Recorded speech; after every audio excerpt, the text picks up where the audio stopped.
자, 여러분 편안하게 마스크를 쓰셔도 상관이 없습니다. 지금 아직도 우리가 당회를 열지 못했기 때문에 이제 여러 가지 이 코로나19에 대한 그 대처 방안에 대해서 그 교회 나름대로의 어떤 방침을 아직도 최종적으로 결정은 하지 못했지만 어쨌든 먼저 우리가 개인 위생에 더 좀 철저하게 여러분들이 임해 주시고요. 예배 중에 여러분들이 마스크를 쓰셔도 상관이 없습니다. 그리고 예배가 끝나면 반드시 마스크를 착용해 주시기를 바랍니다. 그리고 반가운 마음에 너무 가깝게 접촉은 하지 마시고요. 그런데 상대방에게 너 혹시 코로나19 전염된 거 아니냐 그런 어떤 그 느낌을 주지 않도록 너무 그렇게 2m 밖으로 떨어져라 뭐 이러지는 마시고요. 하여튼 우리가 인사를 하더라도 따뜻하게 눈인사로 그렇게 할 수 있기를 바랍니다. 지금 뭐 교회들이 선제적 조치 이러면서 이제 예배를 지금 중단하고 뭐 인터넷으로 각자 가정에서 예배를 드리도록 그렇게 하는 교회들도 실제로 우리 주변에 지금 하나둘 생기기 시작을 합니다. 그런데 이게 한번 결정이 되면은요, 적어도 3개월에서 6개월은 지속이 될 거다. 저는 그렇게 생각을 합니다. 우리가 한 10여 년 동안 여러 전염병들을 경험하지 않았습니까? 메르스도 그렇고요. 여러 가지 전염병을 경험을 했는데 보통 한 3개월에서 한 6개월 정도가 지속이 된 걸로 알고 있습니다. 우리가 한번 예배를 폐하면 적어도 3개월에서 6개월 동안 그 예배를 폐해야지 되는 그런 또 상황이 올 수도 있기 때문에 우리가 모든 결정은 좀 더 신중하게 하고 지내야 되지 않을까 이렇게 생각을 합니다. 우리가 교회에서 저도 그렇게 가르쳤고 여러분들도 그렇게 배운 줄로 믿습니다. 우리가 하나님 앞에 영광을 돌리는 최고의 통로는 예배라고 제가 가르쳤고 여러분들도 그렇게 배웠습니다. 정치하는 사람들은요, 사실 종교나 신앙에 대해서 잘 모르는 것 같아요.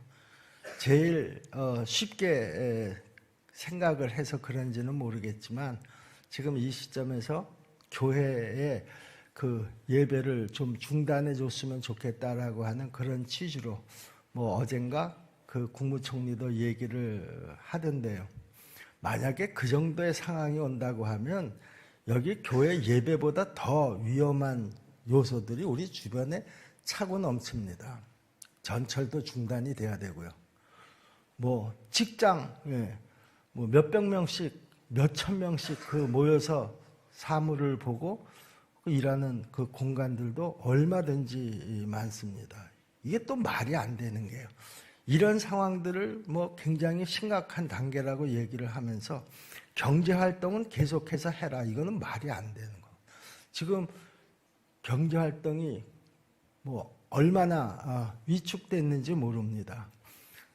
정부가 이 문제를 정말 지혜롭게 잘 해결하려고 하는데 중점을 두어야지 지금 이런 상황을 계속해서 국민들을 위축시켜 놓고 경제활동은 뭐 활발하게 하시라.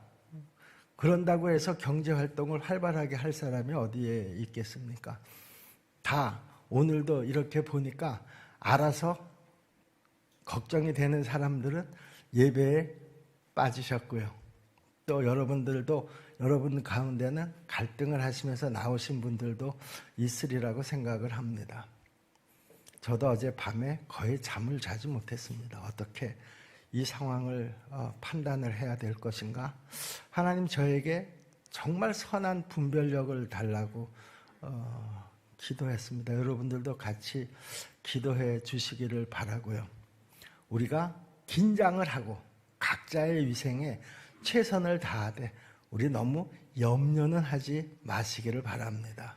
그래야 우리가 경제활동도 어느 정도 좀 자유롭게 하고요. 그렇지 마음속에 그 염려로 꽉 뭉쳐져 있는데 우리가 어디에 가서 뭘 경제활동을 제대로 할 수가 있겠습니까?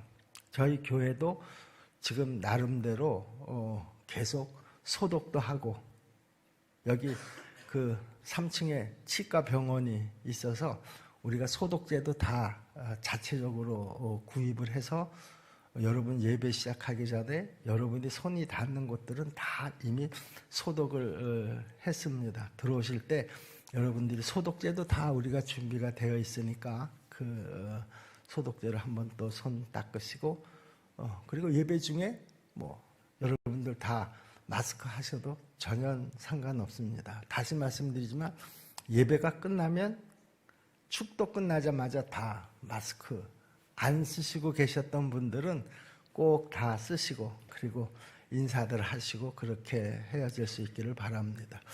이번 주까지는 우리가 준비된 식사기 때문에 식사를 합니다마는요.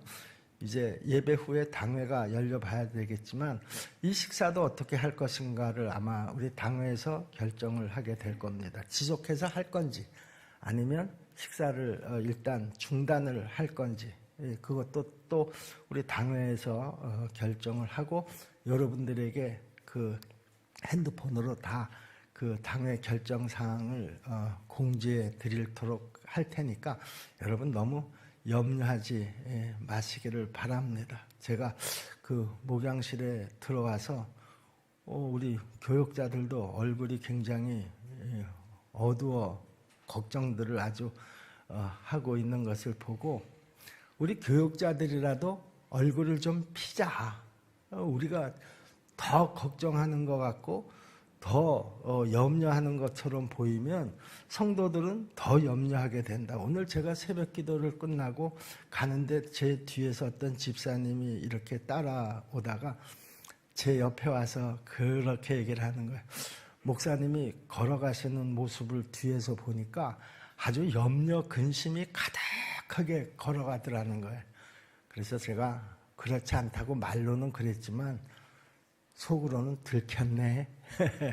그런 그 생각이 들었습니다. 여러분, 사순절을 앞에 놓고 참 이런 그 예상치 못한 일들이 벌어지고 말았습니다. 신천지, 그동안 우리가 그렇게 경계를 하고 또 걱정을 했는데 아주 이번에 신천지가 폭탄을 들고 우리 그 기존 교회에 뛰어들어온 것 같다 그런 생각이 듭니다. 그래서 어쨌든 이제 벌어진 일이고 우리가 어떻게 이 상황을 지혜롭게 잘 극복할 수 있느냐라고 하는 것은 우리의 그 선한 분별력이 이럴 때 좀 유감없이 발휘가 되어야지 되겠고요. 또 우리가 마음이 하나로 잘 합쳐져서 이런 상황 속에서 사단 마귀가 역사하지 못하도록 우리가 지혜롭게 잘 극복해 나가십시다. 네. 자, 사순절이 이제 수요일서부터 시작이 됩니다. 오늘 그 설교 말씀은 사순절을 시작하면서 사순절 설교다 이렇게 여러분들이 이해를 하시고 말씀을 들어주셨으면 좋겠습니다. 예수님께서 이제 당신이 십자가의 고난을 받으시기 전에요. 제자들을 다 모아놓으시고요. 주는 그리스도시요 살아계신 하나님의 아들이십니다라고 하는 이 베드로의 신앙 고백을 반석으로 해서 내가 그 위에 교회를 세우겠다 이렇게 말씀을 하셨습니다. 그리고 이 말씀을 하신 후에요. 예수님은 제자들에게 앞으로 이제 너희에게 닥칠 일들에 대해서 또 말씀을 하셨습니다. 그 예수님이 앞으로 이제 닥칠 일들이라고 하는 것이 얼마나 염려스럽고 걱정스러운 일인지 모릅니다. 앞으로 이제 예수님께서 당신이 내가 예루살렘에 올라가게 되면 지금보다 훨씬 더 많은 고난을 받게 될 것이고 장로들과 대제사장들과 서기관들에게 버림을 받아서 결국에는 내가 십자가에서 죽임을 당하고 그리고 난 다음에 제3일 만에 다시 살아나야 할 것이다, 이렇게 말씀을 하셨습니다. 22절 말씀이 그 말씀인데요. 이르시되 인자가 많은 고난을 받고 장로들과 대제사장들과 서기관들에게 버림받아 죽임을 당하고 제3일에 살아나야 하리라 하시고 그랬습니다. 여러분, 이 말씀은요, 우리 예수님께서 예루살렘에 올라가셔서 결국은 자기 동족들에게 버림을 받아서 십자가를 지시고 죽으실 것을 예고하신 그런 말씀입니다. 그런데 예수님께서는요, 이 말씀을 하신 후에 제자들에게 또 말씀을 하셨는데요. 뭐라고 말씀하셨는가 하면 23절의 말씀입니다. 아무든지 나를 따라오기 위해서는 자기 십자가를 지고 나를 따라와야지 된다, 이렇게 말씀하셨습니다. 예수님은 제자들이 당신을 따라와야 할 것을 말씀하셨고요. 또 예수님을 따르기 위해서는 예수님만 십자가를 지시는 것이 아니라 제자들도 자기들의 십자가를 져야 한다라고 하는 것을 말씀하고 계시는 것입니다. 예수님의 제자들과 마찬가지로 교회를 이루는 성도들에게 예수님께서 지금 요청하시는 것은 우리도 마찬가지로 예수님을 따르는 것입니다. 예수님은 각자의 십자가를 져야지만 당신을 따를 수 있다, 이렇게 사람들에게 말씀하고 계시는 것이죠. 각자의 십자가를 지고 예수님을 따르는 일은 예수님의 십자가의 고난과 같이 아주 고통스러운 일이고요. 때로는 육신의 생명까지도 포기해야 하는 일입니다. 그런데도 예수님께서 십자가를 지시면까지 예수님을 따르라고 하는 그 이유가 뭐냐? 그것은 바로 목숨 때문이라는 것이죠. 생명 때문이라는 것입니다. 자기 십자가를 지고 예수님을 따를 때만이 영생을 얻을 수 있기 때문이라는 말입니다. 십자가의 고난과 육신의 죽음보다도 더 중요한 것이 있는데 그것이 바로 영생이라는 것이죠. 예수님은 당신의 제자들이 다 그 영생을 얻기를 원하셨습니다. 오늘 이 시간에도 우리 주님께서 여러분 모두가 다 영생의 확신을 가지고 살아가기를 원하시고 계시는 줄로 믿습니다. 우리는 목숨을 생각할 때요, 육신적인 목숨만 생각하기가 쉽습니다. 그런데 우리가 생각해야 될 더 중요한 목숨이 있죠. 그것은 육신의 생명 이후에 있을 영원한 생명인 줄로 믿습니다. 우리가 사모하고 우리가 추구하는 생명은 육신의 이 생명, 잠깐 보이다가 사라지는 아침 안개와 같은 이 육신의 생명이 아니라 영원한 생명을 우리가 지금 사모하면서 그리스도를 따라가고 있는 것입니다. 죄인된 사람들은 스스로 영생할 수가 없습니다. 그런데 예수님께서 당신이 십자가에 죽으심으로 우리들의 죄의 값을 다 지불하셔서 죄인된 우리들이 영생을 누릴 수 있도록 영원한 생명을 쟁취해내신 것입니다. 그런데 모든 사람들이요, 예수님께서 이 쟁취하신 그 영원한 생명을 누릴 수 있냐고 하면, 그런데 그것이 그렇게 누구에게나 다 해당되는 것은 아니다, 이렇게 말씀하십니다. 어떤 사람만이 이 영생의 그 생명을 얻을 수가 있느냐?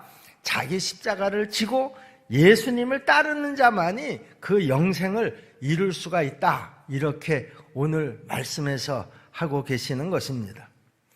이 땅에서 예수님의 말씀과 예수님의 그 살아온 그 삶대로 예수님을 따르는 것이 얼마나 힘들고 때로는 우리의 육신의 생명까지도 내놓아야지 되는 그런 일임에도 불구하고 예수님을 따르는 것이 정말 가치 있는 소망이 된 것은 바로 그 따름 속에 우리의 영생이 보장되기 때문이라는 것이죠. 오늘 말씀을 통해서 예수님께서 자기 십자가를 지고 당신을 따르라고 하셨는데요. 여러분, 이 사순절 기간 동안에 우리가 놓치지 말고 묵상해야지 될 것이 무엇인가 하면 도대체 이 십자가를 진다라고 하는 것이 무슨 의미가 있고 어떻게 그러면 그 십자가를 질 수 있는가 하는 것을 깊이 묵상하는 우리 사순절이 되기를 주님의 이름으로 부탁을 드리겠습니다.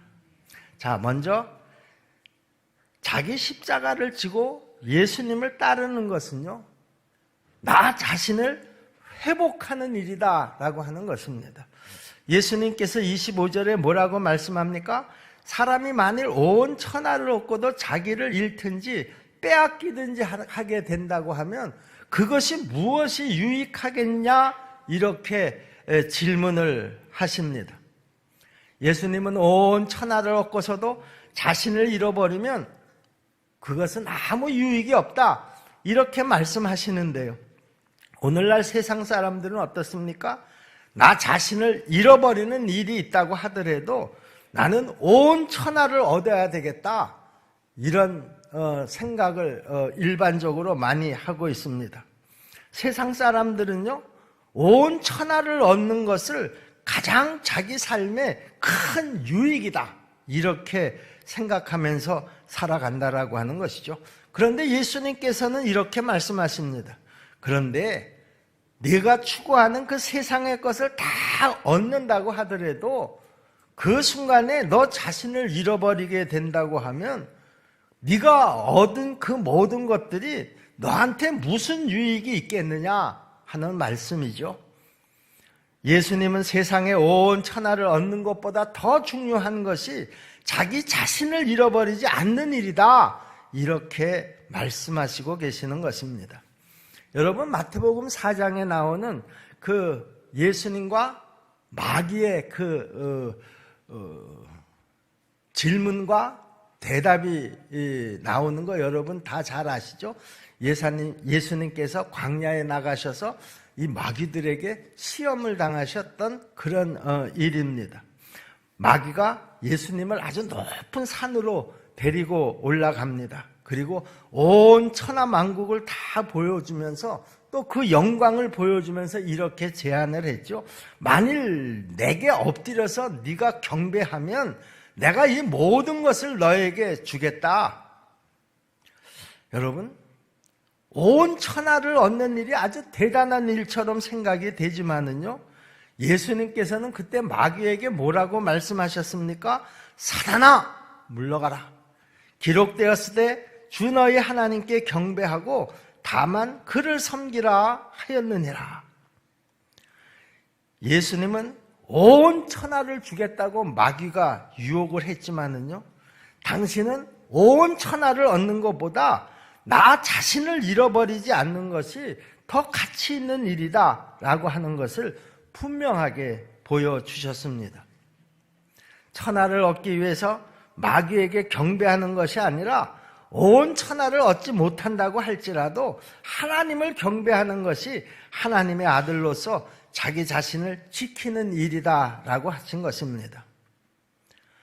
여러분, 마귀가 하는 일은요, 언제나 우리의 존재 가치를 왜곡시켜서요, 사람들이 자신의 그 원래 가치를 추구하면서 살아가지 못하도록 그 가치관을 빼앗아가는 일입니다.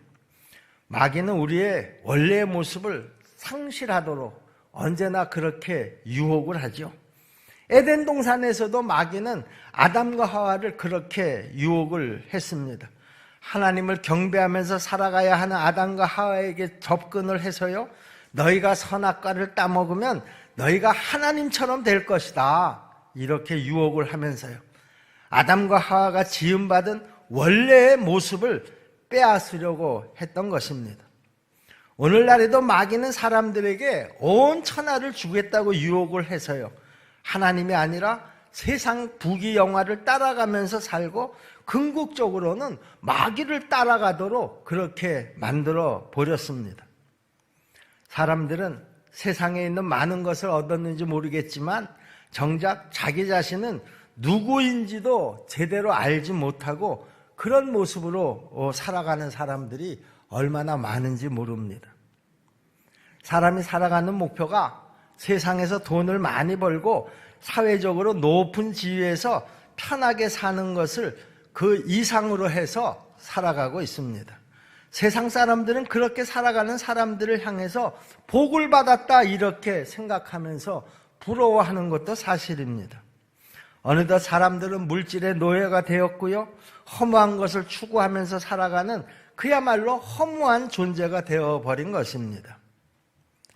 그런데 예수님께서는요, 우리들이 추구해야 될 진정한 유익이 무엇이냐? 그것은 온 천하를 얻는 데 있는 것이 아니다. 이렇게 말씀하시고 계시는 것입니다. 우리에게 진정한 유익은 하나님께서 나를 만드신 그 본래의 목적을 우리가 추구하면서 우리 자신의 그 모습을 회복하는 데 있다. 이렇게 말씀하십니다. 세상에 따라갈 것이 얼마나 많이 있는지 모릅니다. 나를 풍요하게 만들고요. 나를 건강하게 만들어주고요. 내가 원하는 것들을 이루어줄 만한 것들이 많이 있고요. 세상 사람들은 그것들이 유익하다고 하면서 그것을 따라서 살아가지만은요, 우리 예수 믿는 사람들은 그런 것들을 따라가는 것이 아니라 예수를 따라가야 될 줄로 믿습니다. 예수님을 따라갈 때에 우리의 원래의 모습이 회복될 수 있기 때문이라는 것이죠. 그리고 예수님은 저와 여러분들이 그 회복된 모습을 가지고 영생 복락을 누리면서 살아가기를 원하신다라고 하는 것입니다. 두 번째, 이제 예수님은 우리가 예수님을 따르기 위해서는 자기를 부인하고 날마다 자기 십자가를 져야 한다 이렇게 말씀하고 계십니다. 우리가 예수님을 따라가는 데 있어서 정말 힘이 든 이유 중에 하나가 바로 이것입니다. 나 자신에게 그 감당해야 될 그 십자가를 지고 가야 하는 것이고요. 또 그 십자가를 지기 위해서는 나 자신을 부인해야 하는 것이기 때문에 이것이 바로 정말 예수님을 따라가는 데 있어서 제일 장애가 되는 것이 아닌가 그렇게 생각을 합니다. 예수님께서 우리의 죄를 위해서 십자가를 대신 져 주셨지만은요, 그러나 우리 각자에게 맡겨진 십자가가 있고요. 그리고 너희는 이 십자가를 꼭 져달라 이렇게 우리 예수님께서 간곡하게 말씀하고 계십니다. 예수님께서도 십자가를 지시기 위해서 자기 부정의 과정을 겪으셨습니다. 여러분, 우리 예수님께서 어떤 분이십니까? 우리 예수님께서는 가장 지존하신 하나님의 아들이신 줄로 믿습니다. 그런데 예수님은요, 당신의 십자가를 지시기 위해서 그 하늘의 모든 영광을 다 버리시고 이 땅에 사람의 몸을 입고 오신 줄로 믿습니다. 예수님은 지극히 거룩하신 분이십니다. 그래서 이 땅에 죄인들의 친구가 되셨습니다. 십자가를 지실 때에도 예수님은 자신을 부인하셨습니다. 자신을 핍박하고 죽이고자 하는 이들을 멸하실 능력이 얼마든지 있으셨지만 예수님은 자기 자신의 그 능력을 부인하시고 고통과 죽음의 십자가를 스스로 지신 것입니다. 예수님은 죄인들에게 영생 복락을 허락하시기 위해서 스스로 십자가를 지셨고요. 이제 사람들은 예수님이 마련해 놓으신 그 영생을 얻기 위해서 각자 주어진 그 십자가를 지고 예수님을 따라가야 하는 것입니다. 예수님께서는 사람들이 십자가를 지기 위해서는 자기 부정의 과정이 반드시 있어야 한다 이렇게 말씀하고 있죠. 예수님께서 현재 우리의 모습을 부정하라고 하는 것은요, 지금 우리의 모습이 하나님께서 처음에 만드셨던 그 형상에서 벗어나고 있다라고 하는 것을 인식하라 그런 말씀입니다. 여러분들은 지금 내 모습이 하나님께서 처음에 목적을 가지시고 나를 만드신 그 형상대로 그 모습대로 내가 살아간다고 생각하시나요? 아니면 나는 그 모습에서 벗어난 것 같아 그렇게 여러분 생각하시나요? 아마 누구나 다 자신 있게 나는 지금 하나님의 형상대로 살아간다, 그렇게 말할 수 있는 사람은 아마 우리 가운데 아무도 없으리라고 생각을 합니다. 그러면 예수님의 이 당부의 말씀은 우리가 정말 이 사순절 기간 동안에 귀담아 들어야 할 말씀이라는 것이죠. 여러분, 내가 원하는 내 모습은요, 무엇보다도 그 세상의 가치관을 따라서 이 세상에서 성공하는 것이 바로 내가 원하는 내 모습일 것입니다. 그러나 우리 예수님께서는 그런 우리의 모습을 부정하고 예수 그리스도께서 우리에게 제시하시는 그런 모습을 인정하면서 살아가는 것이 바로 십자가를 따라가는 것, 예수님을 따라가는 것이라고 말씀하고 있습니다. 우리가 그렇게 예수님을 따라갈 때 어느덧 내 안에서 예수 그리스도의 삶이 나타나게 되고요, 예수님과 같이 영생에 이르게 될 줄로 믿습니다. 그런데 예수님을 따라가기 힘든 이유가 있는데요, 그것은 사람들이 자기 부정이 아니라 자기 인정의 삶을 그렇게 살아가기를 원한다라고 하는 것입니다. 여러분, 어떤 사람이 자기를 부정하는 것에 대해서 좋아할 사람이 있겠습니까? 뭐 어른이든 어린아이든 자기를 인정해주고 칭찬을 해주면 다 누구나 좋아합니다. 그런데 잘못됐다고 지적을 해주면 그것으로 인해서요, 마음이 상하거나 또 실망을 하는 것이 대부분의 사람들의 모습입니다. 사람들에게는요, 자기가 인정을 받으려고 하는 그런 욕구가 굉장히 강하기 때문에요, 자신의 생각과 가치관이 편견이 되고요, 또 고집이 되어서요, 자기를 부정하려는 이들의 말을 거부하고요, 심지어는 예수 그리스도의 말씀까지도 거부하기가 쉬운 것입니다. 예수님께서는 이 모든 것에 사랑을 더하라고 하셨는데요, 자기의 생각과 가치관을 부정하지 못해서 우리가 상대방을 미워하기도 합니다. 예수님께서는 너희가 겸손하라고 하시는데요, 내 자신을 부정하지 못해서 교만한 모습으로 살아가고 있는 것입니다.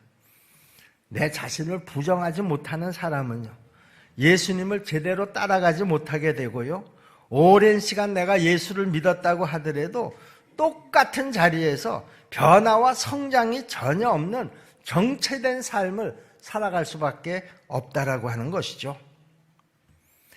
세 번째로, 예수님을 따르는 것은 예수님을 위해서 자기 목숨을 잃고 예수 그리스도의 삶을 살아가는 것이다 라고 하는 것입니다. 예수님께서 24절에 뭐라고 말씀하셨습니까?